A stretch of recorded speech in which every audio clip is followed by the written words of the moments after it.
The second half of Psalm 33 that we're looking at today introduces us to a topic that is well and truly in our own hearts in the national agenda and even the world agenda at the moment.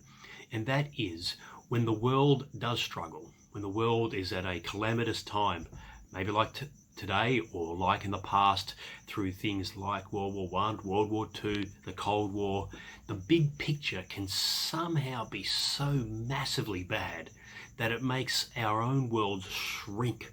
We want to focus on the small and the here and the now, and we become so isolated from our own thoughts or from other people that our own world can lose perspective.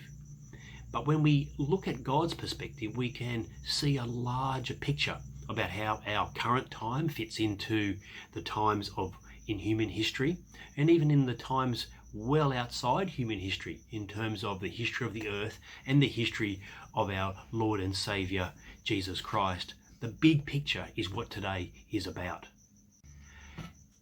As we look at the big picture, sometimes we can lose sight of the fact that God is in control. It looks like human history is being controlled by those who are powerful, those with money, those with army and might, and those with the ability to have new inventions, who then can use those inventions to control other people, whether they're bombs, whether they've been aircraft, whether they've been machine guns, whether they've been gunpowder.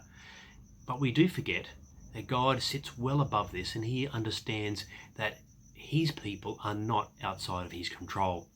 Throughout the history of humanity, the world has moved in a fairly simple trajectory where we've moved from Egypt in the past up the peninsula to the Middle East and across to the Greco-Roman world, into Europe, and then back around to the United States, the Soviet Union, and now of course with China and potentially India into the future.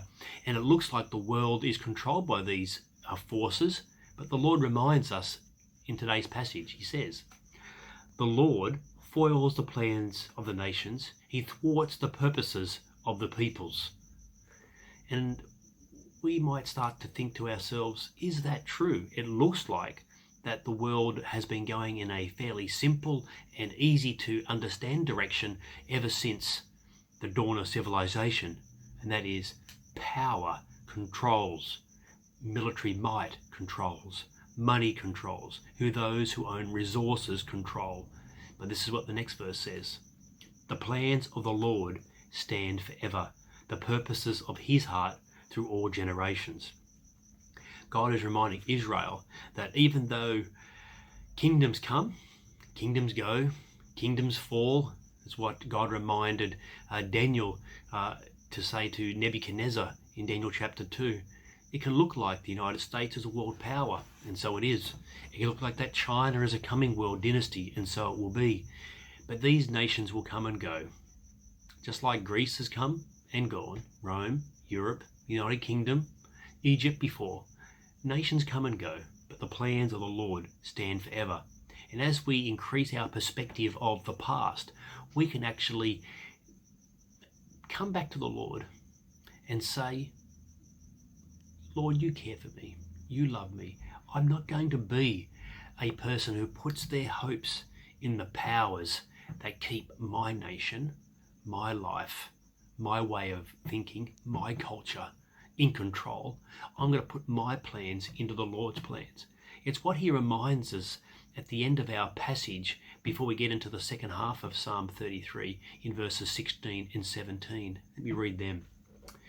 "No king is saved by the size of his army. No warrior escapes by his great strength. A horse is a vain hope for deliverance. Despite all its great strength, it cannot save."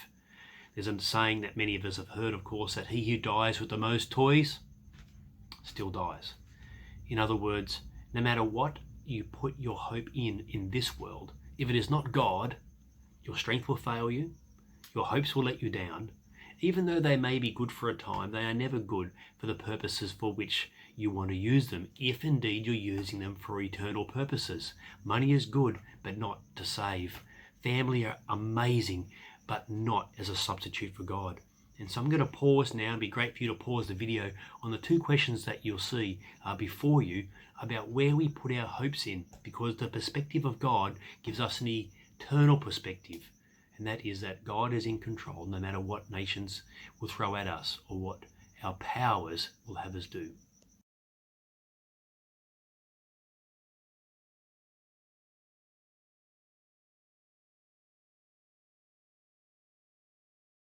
Our last couple of verses, from verses 18 onwards, start to move the text from those powers that are under the control of God to the powers that we should see at work in our world today.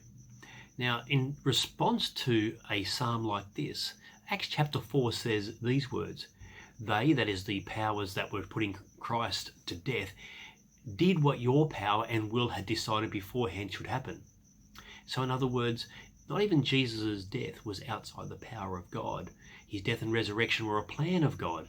And once we see the perspective of God, we can have an eternal perspective, of which the psalm goes on to speak about. When we have this eternal perspective, we can put our hope in the Lord. Verse 18, "But the eyes of the Lord are on those who fear him," or those whose hope in his unfailing love. And so this eternal perspective, that is post this world, our hope is in a God who will take us to be with him, a hope that gives us a firm foundation in this world to see the world differently. Money is good, but for a purpose. Family is awesome for a purpose. And the purposes must come from our Heavenly Father. Verse 13, from heaven the Lord looks down and sees all mankind. From his dwelling place he watches all who live on the earth. He who forms the hearts of all, who considers everything they do. In other words, if our purposes are not of the Lord, they're all in vain and they are futile, and they will not go according to the plans of our own life, because they're not the plans of God. We wait in hope for the Lord, for he is our hope and our shield. The question that comes up right at the end of our text that you'll see on the screen is firmly about trusting in the Lord's perspective for eternity, and let that perspective change your heart today.